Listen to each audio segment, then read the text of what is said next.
John Jacob Astor, a self-made tycoon from Germany, had come a long way from his simple roots as a butcher's son, making his fortune in America through fur trading and real estate. As he passed away, his son William was ready to take over, inheriting not just wealth, but an empire that stretched across the ocean. This moment marked the rise of the Aster family as the face of old money in America, turning their new wealth into a lasting legacy of power and prestige. Now you might be wondering, how did this happen? Well, before we get started, welcome to Tales of Titans, the place where business and history come to life. So, let's dive into the story of the Aster family.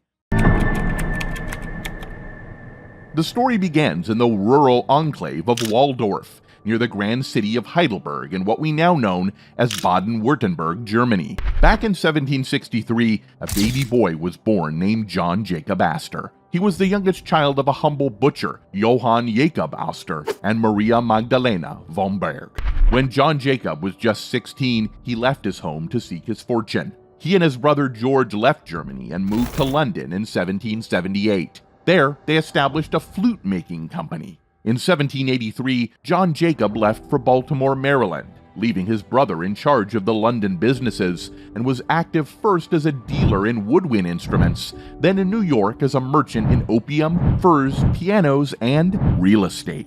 Over there, he also learned the craft of making musical instruments under his uncle's guidance. London wasn't just a place of learning for him. It was where he honed his English skills and got a solid grounding in business. By 1784, John Jacob was ready for a bigger adventure. He set off for the United States with nothing but a few flutes to sell and tremendous ambition. He chose New York City as his new home, where he started a small shop trading fur. After moving, John also met and married Sarah Cox Todd, with whom he had 8 children. She worked alongside her husband as a consultant and was accused of witchcraft after her success with the company in 1817. The accusations never led to legal action. Now, John's timing was perfect because in 1794, a treaty allowed Americans to trade in Canada, giving John Jacob the perfect opportunity to grow his business. He quickly made a fortune, not just in furs, but also in trading them for Chinese tea and investing in the booming real estate market of Manhattan. John Jacob Astor wasn't the only one in his family making moves. His brother Henry, who had a passion for horse racing, brought over a thoroughbred horse named Messenger from England.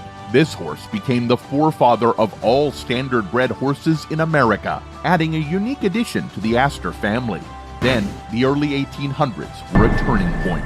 After Meriwether Lewis died in 1809, Astor saw a chance to dominate the fur trade all the way to the Pacific coast. He launched an expedition led by businessman Wilson Price Hunt to the Columbia River. Although filled with challenges, this journey led to significant discoveries and laid the groundwork for the Oregon Trail, influencing the development of Oregon and Washington. By the 1820s, Astor's empire virtually monopolized the American fur trade, becoming one of the largest enterprises in the young United States. However, by 1834, as fashion trends shifted away from fur, Astor stepped back from his company. By then, he had become America's first multi-millionaire and the world's richest man. But then, John Jacob Astor died on March 29, 1848, leaving behind a fortune of $20 million, which made him the wealthiest person in America at the time. To put that in perspective, his wealth today would be akin to $121 billion, putting him in the league of modern magnates like Jeff Bezos and Elon Musk. Now, Astor's legacy wasn't just in wealth. He was also a philanthropist, donating $400,000 to create the Astor Library, which eventually became part of the New York Public Library. His firstborn, John Jr., struggled with health and mental issues, so John Jacob's will provided for him modestly, ensuring his care. The vast majority of Astor's wealth and the future of the family empire were left to his second son, William, setting the stage for the Aster family's continued influence in the world of old money and high society. William Blackhouse Astor Sr. was named after his father's friend, a merchant named William Blackhouse. Throughout his life, William showed he was more than capable of holding his own in his father's successful export business. But what really set him apart was his knack for investing in New York City's real estate, turning into a gold mine. His family was already well known in the business world, and William took this reputation to new heights. He built over 700 stores and houses in the bustling city, especially around Central Park, which greatly increased his family's wealth. William wasn't just maintaining the Astor fortune, he was multiplying it, turning their assets into a whopping $50 million by the end of his life. But William was also smart about his personal life. He married Margaret, a woman from the influential Armstrong family, which connected the Astors to other powerful American figures, including the Livingstons. Their children and later generations continued to grow the Astor legacy, becoming key figures in American finance and society. One of their descendants, John Jacob Astor III, really stood out. Born on a summer day in 1822, he became an American financier and philanthropist and even served in the Civil War. He took the family fortune to new heights, between $75 and $100 million at the time, which is billions in today's money. Remember, back then the economy was much smaller, so his wealth was even more significant than it sounds. John Jacob Astor III also established the Astor dynasty in England, combining their legacy with British nobility, a status that remains prestigious even today. Meanwhile, back in the U.S., the Aster family connected with American political royalty through the marriage of William and Margaret's daughter Laura to Franklin Hughes Delano. The union tied the Astors to the Delano family, ancestors of President Franklin D. Roosevelt, and linked them to the early Pilgrim settlers in America. William Astor Jr. and his wife, Carolyn Schimmerhorn Astor, carried on their family's notable American legacy, but it was Caroline who truly stood out. Born into New York's elite Dutch aristocracy on September 12, 1830, Caroline grew up in wealth, her father having made a fortune in shipping. They married in 1853 and lived in a stylish townhouse in Manhattan, where the Empire State Building now stands. Despite the belief that she prioritized high society over family, Caroline devoted her early years to her children and household. Inheriting a substantial fortune gave her financial independence, which was very rare for women at that time. She also became a central figure in New York's high society during the Gilded Age, helping to define its norms alongside Ward McAllister, the school arbiter. They decided who was in and who was out of the elite circle known as the 400.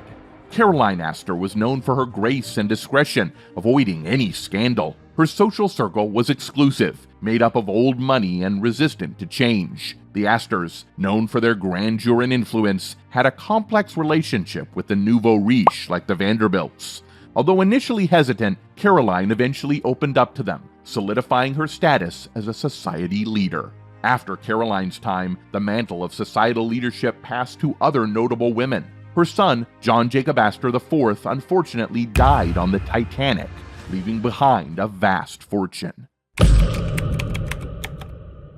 Now, on the other side of the Atlantic, the Astor name was becoming quite a big deal. This all started when William Waldorf Astor decided to make a big move to England in 1891. He became a British citizen in 1899 and, because of his generous support for wartime charities, he was made a baron in 1916 and then a viscount a year later. That's how the Aster family became part of the British nobility.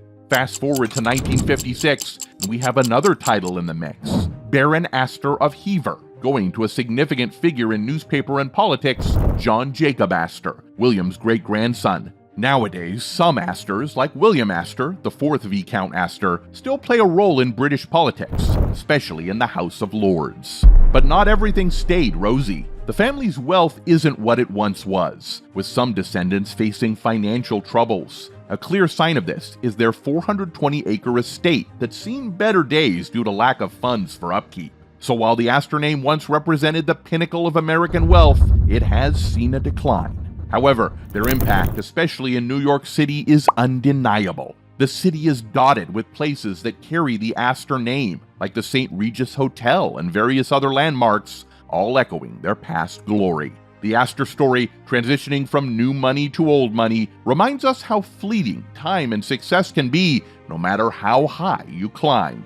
And despite the ups and downs, the Astor name still carries a certain prestige in the Western world. Well, that's all, folks. Let us know your thoughts in the comments below. Make sure to leave a like and subscribe for more amazing content, and as always, I'll see you in the next one.